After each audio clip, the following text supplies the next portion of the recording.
Hello बच्चों, आज हम सॉल्व करने जा रहे हैं क्लास 10th की माध्यक विधि, जो कि कई बार पूछी जाती है और हमेशा ही पूछी जाती है यूपी बोर्ड क्लास 10th में।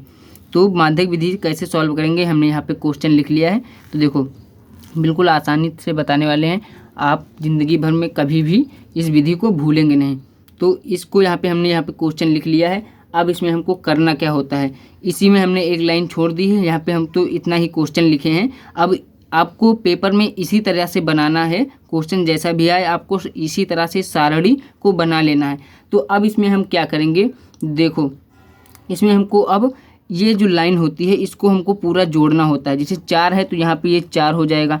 अब 4 में हमको 6 जोड़ना है, तो 4 में 6 जोड़ेंगे तो ये कितना हो जाएगा 10। और 10 में अगर हम 13 जोड़ेंगे तो ये कितना हो जाएगा, यहाँ पे 6, सॉरी यहाँ पे 5 था, हम यहाँ पे 6 लिख दिए हैं गलती से, यहाँ पे 5 था।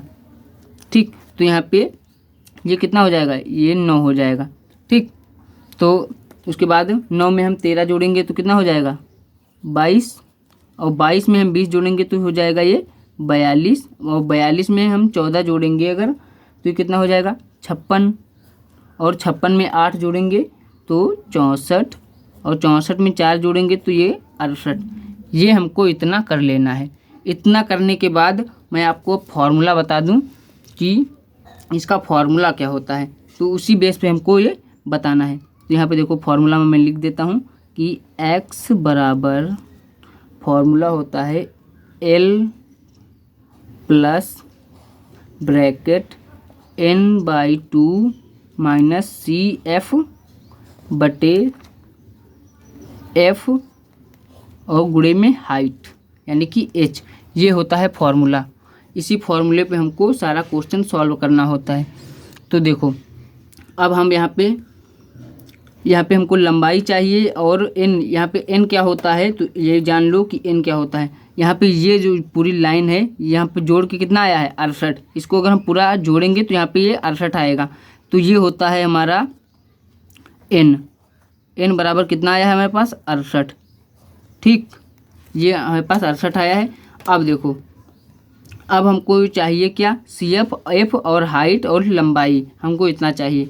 तो अब यह एक चीज़ देखो, अब हम इसमें कैसे क्या करेंगे। अब सबसे जो यहाँ पे देखो, सब इस लाइन में सबसे बड़ा क्या है, सबसे बड़ा है यहाँ पे 20 है। तो हम इस 20 को क्या मानेंगे, इस 20 को हम मानेंगे F मान लेंगे, ये क्योंकि ये F होता है। ठीक, बीच वाला होता है F, और बीच वाली लाइन के सीधे यहाँ पे 42 है, 42 के जो ऊपर होता है वो होता है CF।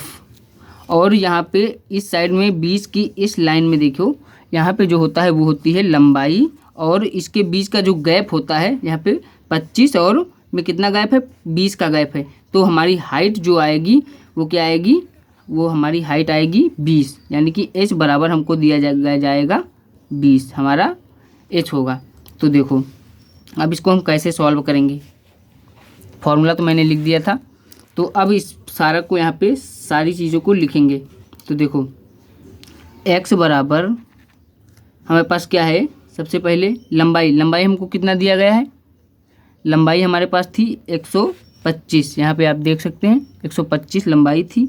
125 प्लस n क्या था हमारे पास 68 से अगर 2 का भाग देंगे तो यहाँ पे ये हो जाएगा 34, माइनस CF कितना है हमारे पास 22 बटे F कितना आया था 20, और गुणे में हमारे पास ये था क्या था 20, क्योंकि हाइट हमारी 20 ही आई थी। ठीक, तो अब देखो कैलकुलेशन कैसे करेंगे, बिल्कुल आसान है। x बराबर 125 प्लस, अब देखो इसमें से हम इसको माइनस करेंगे तो कितना आएगा 12 बचेगा, क्योंकि 34 में 22 माइनस करोगे तो उसके बाद इस 20 से हम इस 20 को काट सकते हैं, तो ये हो जाएगा 12। और x बराबर जो हमारा आंसर आएगा वो कितना आएगा 137, क्योंकि 125 में 12 ऐड करोगे तो हमारे पास 137 आएगा, जो कि हमारा माध्यक विधि का माध्य होगा। तो बिल्कुल आसान तरीके से हमने आपको बता दिया है। आई होप आपको वीडियो पसंद आई होगी, तो वीडियो को लाइक करके चैनल को सब्सक्राइब करना मत भूलिए, ताकि आप ऐसी वीडियो मिस आउट ना कर सकें।